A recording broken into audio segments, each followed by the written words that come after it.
चंद्रपूर जिल्हा हा औद्योगिकदृष्ट्या महत्त्वाचा असून येथे मोठ्या प्रमाणात कामगार वर्ग कार्यरत आहे।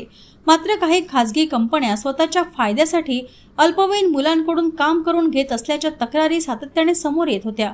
त्यातच युवासेना ठाकरे गट जिल्हा प्रमुख विक्रांत सहारे यांनी अशाच प्रकारची तक्रार चंद्रपूर शहरालगत असलेल्या वेस्टर्न कोलफिल्ड्सच्या खाणीत काम करणाऱ्या कावेरी प्रायव्हेट लिमिटेड या कंपनी विरोधात केली होती।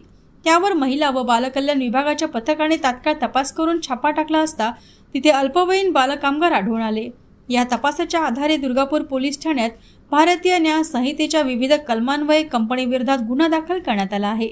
या कारवाईमुळे बालश्रमिकांकडून काम करून घेणाऱ्या इतर खासगी कंपन्यांमध्येही खळबळ उडाली आहे।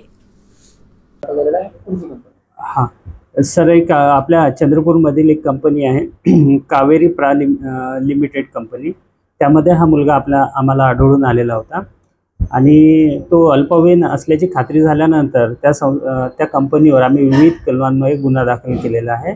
त्यामध्ये नवीन जी 2023 पासून लागू झालेली भारतीय न्याय संहिता असेल, त्याचप्रमाणे जे ॲक्ट असेल आणि बालकामगार प्रतिबंधक अधिनियम 1986 यांच्या विविध कलमांवर सदर कंपनीवर गुन्हा दाखल झालेला आहे।